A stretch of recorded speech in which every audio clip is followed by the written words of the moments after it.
is not teaching and listening is not learning. This extract from Concordia University 2012 depicts a constructivist viewpoint of teaching. Constructivism as a learning theory has really come to the forefront of educational theories in recent years, leaving theories such as behaviorism and cognitivism seemingly dated. Multiple research has been conducted finding constructivist teaching to have benefits such as increased participation. However, it is not without its limits. Traditional teaching theories often deliver facts to the learner as whole truth. According to an article by Kim 2005, constructivist learning is simply having an initial idea and through present experience modifies that idea through reflective thinking. That is, knowledge is subjective and not objective, unlike the traditional theories. Kim 2005 also noted that Piaget was one of the main influential theorists that believe in constructivist teaching and how knowledge is attained through an individual's constructions of new experiences and how they interpret them. The context of each learner must be evaluated by the teacher in order to implement effective teaching strategies. Ertmer and Newby's 2013 article on teaching theory suggests that constructivist teaching should focus on the learner attaining cognitive skills, and that through the use of activities, contexts, and concepts, that learning will be successful, meaningful, and lasting. As such, it is important that any concepts presented must be relevant either to the student's life or interest so that they can construct a meaningful interpretation. Duchesne and McMa's 2016 writings on teaching discuss two segments to this theory: personal constructivism and social constructivism.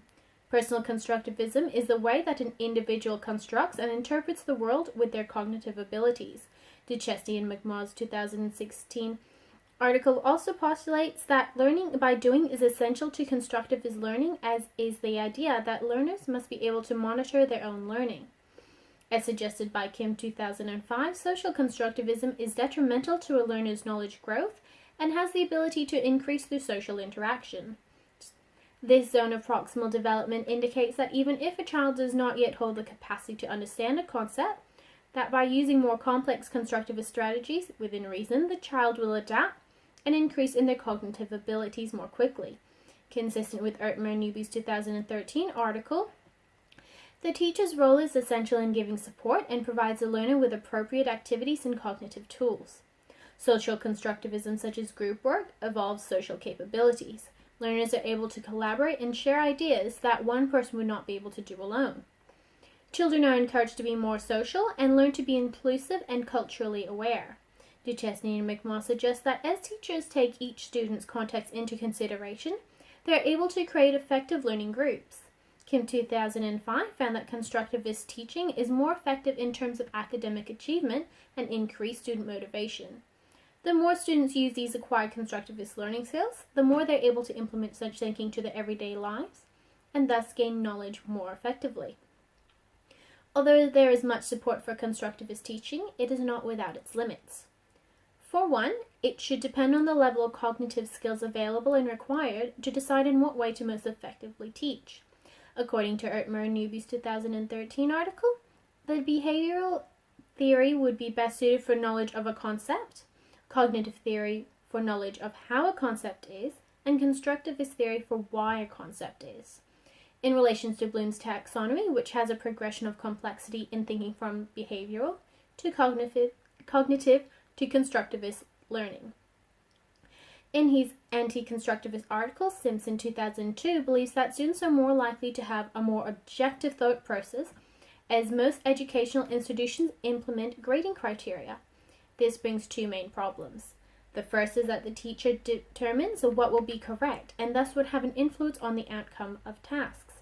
Secondly, students are more likely to give objective answers, knowing what the teacher might believe, to get a higher grade, rather than provide their own understanding. Results found by Rowe 2002 constructivist theory experiment show that underprivileged schools were seen as having greater results through direct institution methods as opposed to constructivist methods. Direct instruction approaches are able to teach students with no regard for individual context, yet also accounts for students with learning difficulties. Practicality of implementation when there are numerous students to discover the context of would be difficult. Kim 2005 also found that because constructivist teaching had students self-regulate, students with little confidence in their skills are likely to fall behind and disengage with tasks. Constructivist teaching, in my experience, is an effective way to teach. In Year 5, my teacher postulated the question of how to best build a bridge. We were then made to note down our current understanding and principles of tensile strength. This shows the constructivist teaching phase, illustrating initial ideas on a concept.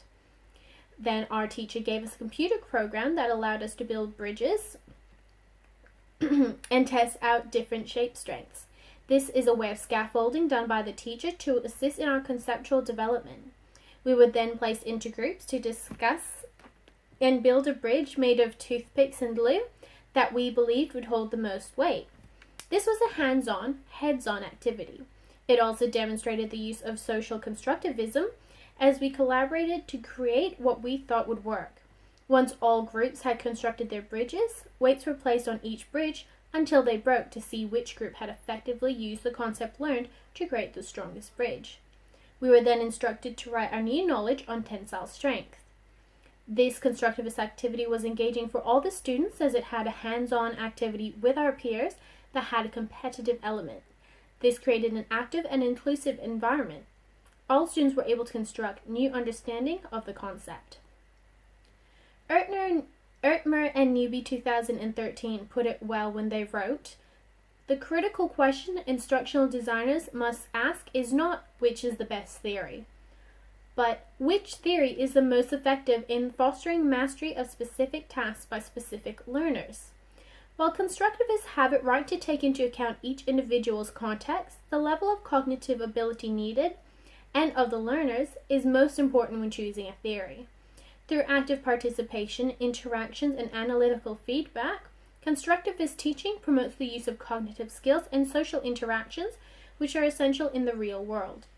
While it is clear that constructivist theories are best in higher thinking learning, it probably wouldn't be right when trying to teach the alphabet.